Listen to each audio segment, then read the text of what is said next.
Film बनी। आपसे निवेदन करने देना चाहता हूँ, इस प्रारंभ करने से पहले समय की अपनी सीमा है। मालाओं और प्रयास करिए कि तालियों का क्रम भी रोक दीजिए, केवल सुनिए। मैं नहीं चाहता, मैं वो कविताएं नहीं सुनाता जो दारू का गिलास हाथ में लेके आप सुनते रहे। मैं वो कविताएं सुनाता हूँ जो आपके दिल में धरी हुई बारूद में आग लगा दे। निवेदन करना चाहता हूँ। वैसे बहुत है, भगवती का दिया हुआ, ये सब कुछ रोक दीजिएगा। निवेदन करना चाहता हूँ। हाँ, वो लोग दान दे के दानवीर बन गए या तुमने मांग मांग के दानी बना दिया? यहाँ से पिछले दिनों एक फिल्म बनी पद्मावती। हमारे इतिहास को, इस देश के इतिहास को तोड़ मरोड़ कर यूं करके मुंह करके पेश किया गया।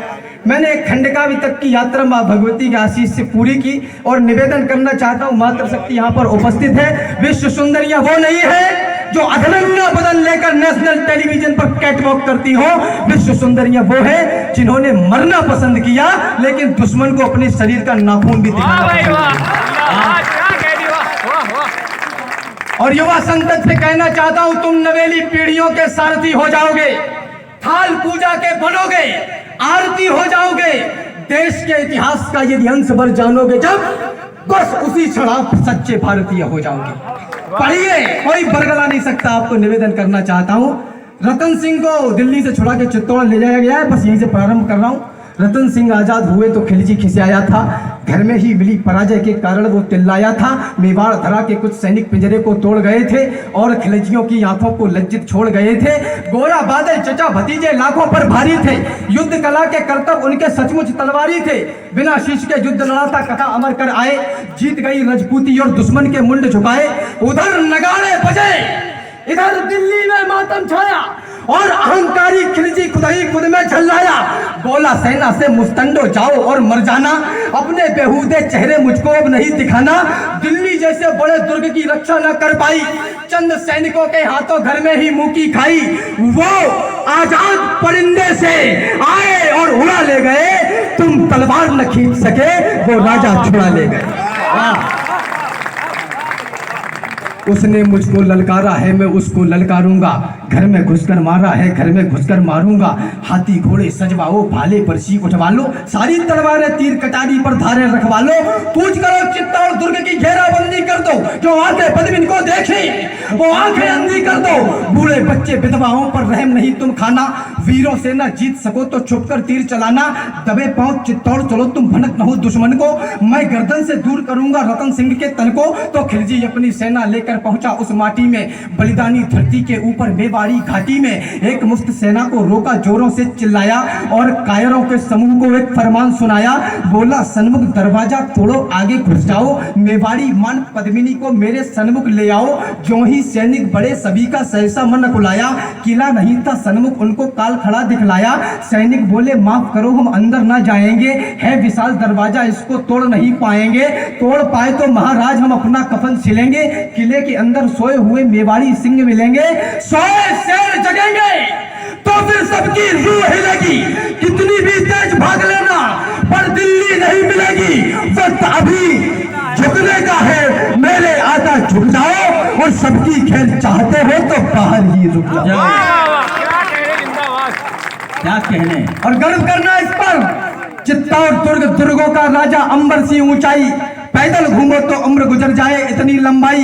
लंबाई से भी विशाल थी रावण की प्रभुताई, प्रभुताई से बहुत कठिन थी पद्मिनी की ठकुराई। और ठकुराई के आगे खिलजी विवश दिखाई पड़ता, किला भेद लेने वाली वह नित्य नीतियां गढ़ता। किंतु किले की उस दृढ़ता का वाह वाह क्या कहना। 8 माह तक रेत छानती रही खिलजिया सेना, ऐसा नहीं कि सूर्य चमकना अपना छोड़ गए थे। वाह। इतिहास में एक प्रश्न उठा, विद्युत मंच सुने कि दाना पानी खत्म हो गया, कैद कर दिया, जब दाना पानी खत्म हो गया तो लड़ने के लिए आए। उन इतिहासकारों के सामने एक प्रश्न खड़ा करता हूं, बिना राजा की सेना, बिना नेतृत्व की सेना मेवाड़ से चलकर दिल्ली तक जाकर दुश्मन के जबड़े से अपने राजा को वापस ला सकती है। वो 8 महीने तक छाती पर दुश्मन बर्दाश्त नहीं करेगी, दूसरे दिन किले के बाहर निकलेगी, कलेजा चीर के हाथ में रख देगी। बहुत बढ़िया, बहुत बढ़िया, बहुत बढ़िया। ऐसा नहीं कि सूरज चमकना अपना छोड़ गए थे, ऐसा नहीं वो लड़ मरने का सपना तोड़ गए थे, ऐसा नहीं कि शेर मांद में छुपकर बैठ गए थे, ऐसा नहीं शत्रु के भय से चुपकर बैठ गए थे, ऐसा नहीं शत्रु सेना का पहरा सख्त हुआ था, ऐसा नहीं कि ठकुराई का ठंडा रक्त हुआ था, ऐसा नहीं कि राजपूताने में रणवीर नहीं थे, ऐसा नहीं कि रावल के तरकस में तीर नहीं थे, ऐसा नहीं कि उनकी तलवारों पर धार नहीं थी, ऐसा नहीं कि मेवाड़ी मिट्टी खुददार नहीं। और तर्क सुने, केवल एक यही भय था जो हमको रोक रहा था, मानवता का रक्त बहेगा, ये डर टोक रहा था। क्या कहने? वाह, बहुत बढ़िया। रक्षार्थ युद्ध को ओ हिंसा कहने वालों, हमसे कहा गया कि हम सहिष्णु हो गए हैं, अचानक से देश में सहिष्णुता बढ़ गई। निवेदन करना चाहता हूं, रक्षार्थ युद्ध को ओ हिंसा कहने वालों, बतलाओ हमने कहां चीटियां मारी हैं? कब वृद्धों गर्भवती देहों को छेदा है? नन्हे शिशुओं पर कब तलवारें गाड़ी हैं? कब नोचे हैं हमने बतलाओ खिले कुसुम? कब हमने कच्ची मिट्टी के घट फोड़े हैं? कब हमने छीना है प्यासों से नीर पात्र? बतलाओ हमने कितने पनघट तोड़े हैं? बतलाओ कोई कालखंड हो याद तुम्हें जब हमने निर्बलता का शीश उतारा हो, गर्दनें काट दी हो अपने राजाओं की, और किसी निहत्थे दुश्मन को भी मारा। क्या कहने? बहुत बढ़िया। किसी निहत्थे दुश्मन को भी मारा हो। केवल एक यही भय था जो हमको रोक रहा था, मानवता का रक्त बहेगा, ये डर टोक रहा था। पर्वत और युद्ध के किस्से और वैश्या का मुख, ये तीनों समुचित दूरी से ही देते सुंदर सुख। कथा युद्ध की सुनने में रमणीक लगा करती है, मगर समर्थल में शोणित की धार बहा करती है। बच्चे अनाथ होते हैं, बहुएं विधवा हो जाती हैं, तभी युद्ध की असली सूरत मित्र नजर आती है। यही सोचते थे रावल की अगर लड़ाई होगी तो ये सच है दुनिया में अपनी ठकुराई होगी, अपनी ठकुराई होगी तो हर जगह बड़ाई होगी, किंतु बड़ाई की कीमत सचमुच योद्धाई होगी। खिलजी की सेना में है जितने भी लड़ने वाले, उनमें से ज्यादातर है भारत के रहने वाले। भारत के रहने वालों से हरगिज नहीं भिड़ेंगे, जब तक युद्ध कले टालेंगे तत्पश्चात लड़ेंगे। जिंदाबाद। सभा बुलाई गई और सारे मंत्री बुलवाए, सच्चे महारथी और योद्धा भी दरबार में आए। कोई कहे शत्रु सन्मुख है रावल देर न करना, और पड़ोसी राजाओं के लिए देर मत करना। है सच्चा सूरवीर वो ही जो मारे या मरता है, कितने भी स्वर्ण सिंह घेरे पर सिंह नहीं डरता है। चलो खिलजियों की अंतिम अरदास मिटाकर आए, चलो समर में योद्धाई की याद लगाकर आए, चलो समंदर में चलकर तूफानों से टकराए, चलो उन्हें योद्धाई वाला खेल खिलाकर आए, चलो बता दे उन्हें युद्ध कैसे जीते जाते हैं। 7 लाख से कुछ हजार किस दम पर टकराते। और कोरोना काल के बाद प्रेरणा भी लीजिए इससे। 7 लाख से कुछ हजार किस दम पर टकराते हैं। पहले कफन बांध लो सिर पर, उन्हें पता है कि सुबह मृत्यु को वरना है। पहले कफन बांध लो सिर पर, फिर भगवा बंधवाओ। इस जीवन की महाकाल को अंतिम भेंट चढ़ाओ। अंतिम बार नमन कर लेना वीरों इस माटी को, अंतिम बार नमन करना बलिदानी परिपाटी को, अंतिम बार भवानी के चरणों में भाल झुका लो, अंतिम बार सभी रिश्तेदारों को गले लगा लो, अंतिम बार एक दूजे को दे लो आज बधाई। अंतिम बार अंत तक लड़नी होगी तुम्हें लड़ाई, तो सब कुछ अंत हुआ था पर उसको अनंत कर डाला। पाषाणी पतझड़ को झटके में बसंत कर डाला। मेवाड़ी दल संख्या में कम किंतु हौसले बागी, एक तरफ से लगन सभी को वीर गति की लागी।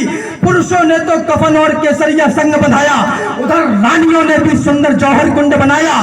ठाकुर ठकुरानी पाषाणी सीमा लांग रहे थे, एक दूसरे से मरने की आज्ञा मांग रहे। योद्धाओं, तुम ही हो गौरव गान बचाने वाले, तुम ही हो रानी पद्मिनी की यान बचाने वाले, तुम ही सत्य सनातन का यशगान बचाने वाले। नमन तुम्हें है पूरा हिंदुस्तान बचाने वाले। अरे मातृभूमि है माई, तो माई के लिए लड़ेंगे, जिसमें खेले हैं उस अंगनाई के लिए लड़ेंगे, सत्य सनातनता की ऊंचाई के लिए लड़ेंगे, अटल राष्ट्र भारत की प्रभुताई के लिए लड़ेंगे, किसी और के लिए नहीं, भाई के लिए लड़ेंगे, जग में भरत वंश की ऊंचाई के लिए लड़ेंगे। अंतिम विदा करना मुझे। मातृभूमि है माई, तुम माई के पहले निवेदन करना चाहता हूं, कल का सूरज चढ़ते ही आरंभ कीजिए राजन, एक लिंग की शपथ युद्ध प्रारंभ कीजिए राजन। कल का सूरज देखेगा इन दिलवालों का जलवा, लाखों से लड़ने वाले माँ के लालों का जलवा। कल का सूरज अंत दिवस, कल का रण उत्सव होगा, तलवारें नंगी नाचेंगी, भीषण उत्सव होगा। कल यदि काल स्वयं आया तो उससे ताल भरेंगे, इस माटी के लाल रंग को गाढ़ा लाल करेंगे। चलिए, आपकी अधिक ऊर्जा चाहता हूँ। माँ पद्मावती का आगमन हो रहा है रचना में। स्वागत है। चलिए कुंड की ओर कंचनी काया को दमकाने, गोहिल वंश के सुप्त हुए सूरज को अमर बनाने, चली कटारी आज बड़ी तलवारों से टकराने। खिलजी विलजी क्या पूरी दुनिया के होश उड़ाने, चली आज अंतिम पथ को दर्शन का धाम बनाने। चली मातृभूमि को प्राणों की माला पहनाने, चली चला चित्तौड़ चला मेवाड़ चली जब सतियां, हे अग्निदेव स्वीकार करो 16,000 आहुतियां। अब तक रण में राजपुतानी खेलना आपने देखा, लेकिन नहीं भुलाया जा सकता जौहर का लेखा, नहीं भुलाया जा सकता बलिदानी ज्वालाओं को, नहीं भुलाया जा सकता 16,000 माओं को, नहीं भुलाई जा सकती कन्याओं की अटखेली, नहीं भुलाई जा सकती वो दुल्हन नई नवेली, नहीं भुलाई जा सकती वो गर्भवती योद्धानी, और नहीं भुलाई जा सकती है कभी पद्मिनी रानी। सापुरा फगौदा मुझे विदा करे, अंतिम छंद पढ़ना चाहता हूँ। मातृभूमि हेतु प्राण बाण दिए गए, और निवेदन करना चाहता हूँ दादा सुनना सभी लोग, जो केवल तकते हैं। बस ही हो गया, ये मारा डालने आए बस कर, बहुत हो गया। आखिरी सुन लो, मुझे विदा कर देना ये आवश्यक है। जो केवल तकते हैं, तकते ही रहते हैं, कायरता के प्रतीक सोच लिए जाते हैं। कोई किसी पर राज नहीं करता, कोई किसी पर रूल नहीं करता, हमेशा ताकत कमजोरी पर राज करती है। ये आप तय कर लो, ताकतवर होगी कमजोर क्या हो। जो केवल तकते हैं, तकते ही रहते हैं, कायरता के प्रतीक सोच लिए जाते हैं। यूं तो कहलाते हैं जंगल के पुरोधा, किंतु गीदड़ों की झुंड में दबोच लिए जाते हैं। सामने दरिंदे हो लड़ना ही पड़ता है, आंखों से आंसू भी पोंछ लिए जाते हैं। जिस उपवन में यदि होते नहीं है शूल, उसके समूचे फूल नोच लिए जाते हैं। बहुत अच्छे, कुल मिलाकर इसमें एक बहुत अच्छी बात है। आओ जरा सा ध्यान आकर्षित कर लीजिए। बच्चा कहना यह चाहता है कि युद्ध अच्छा नहीं होता,